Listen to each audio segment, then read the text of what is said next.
Yeah guys, welcome back. Today we'll be looking at completing the square. Now we said that completing the square is a powerful tool and it is used to analyze quadratic functions without actually graphing them. So we don't need to graph a quadratic function to know how that function will look or where that function will cross the x or y axis. We don't need to graph it. Alright, so the general form of a quadratic function is a open bracket x plus h close bracket squared plus k. Now this is where a, h and k are real numbers. The value of a actually tells us, guys, whether the quadratic function will produce a maximum curve or if it will produce a minimum curve.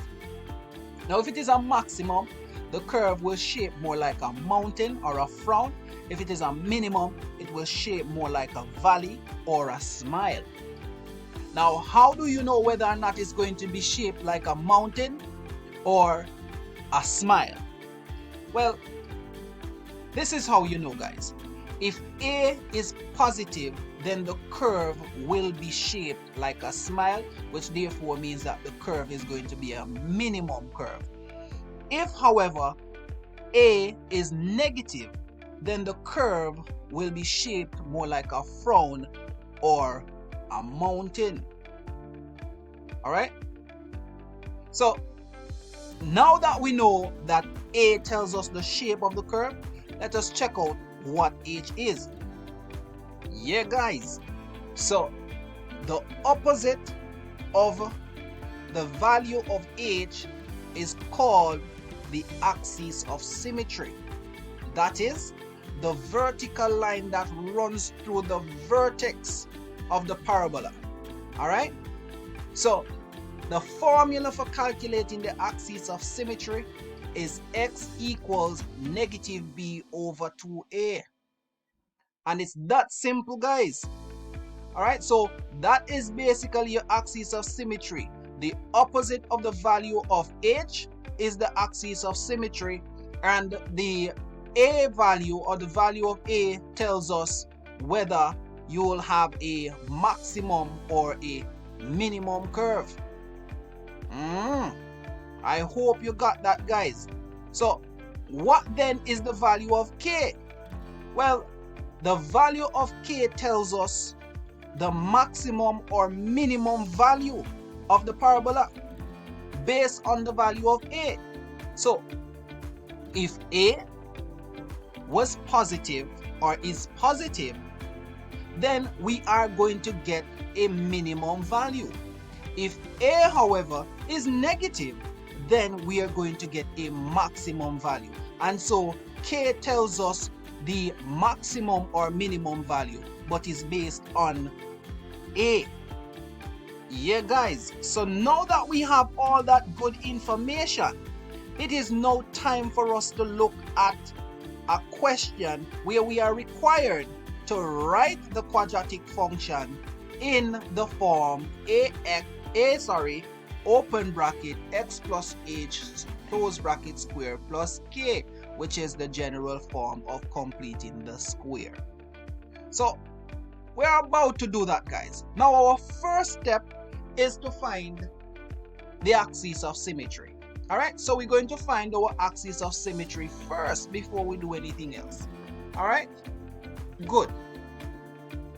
So here we go, guys. Step number 1 is to find the axis of symmetry. So we have x is equal to negative b over 2a.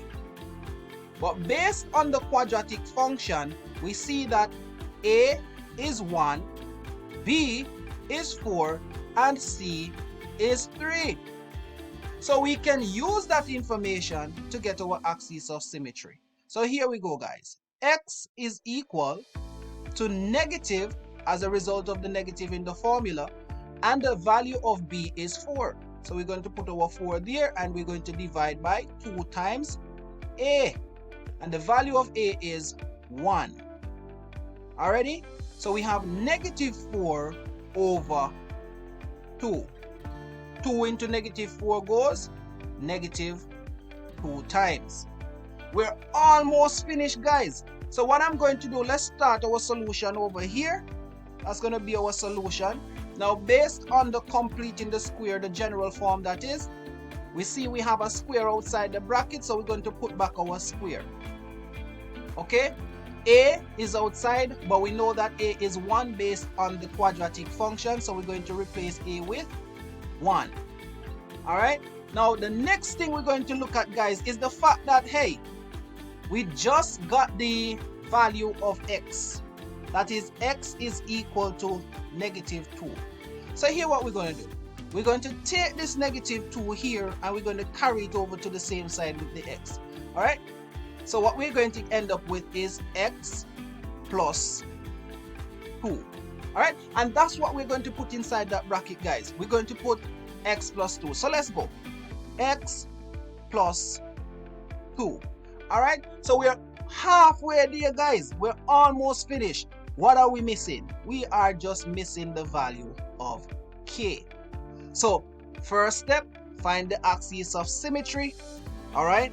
And we're going to carry over that number to the same side with the x. That is, we're transposing, guys, and that's what we put inside the bracket. So we are just missing the value for k.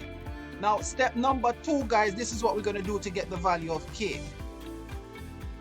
Alright, we're going to take the value of x here, x equals negative 2, alright, and we're going to substitute it into the quadratic function. Right, we're going to substitute into the quadratic function that we got. So the quadratic function is x squared. So let's go. So we're going to substitute, okay, x equals negative 2 into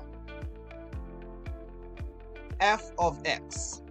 All right, that's what we're going to do.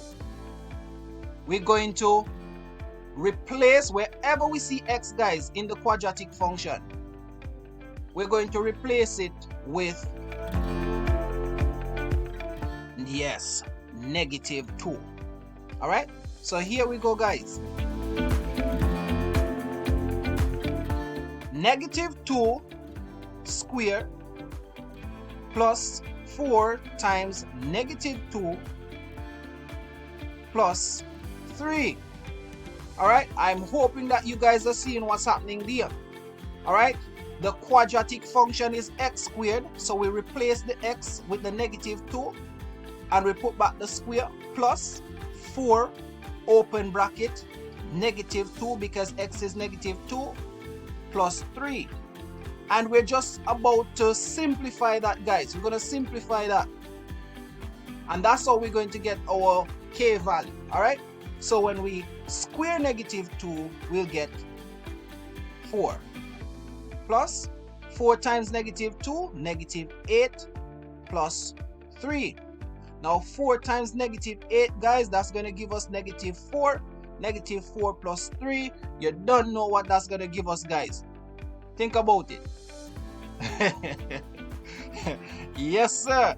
That is going to give us negative 1. Alright, so we know now that k is negative 1, so we're just going to put our minus 1 right there. Let's kind of scroll back up just a little bit.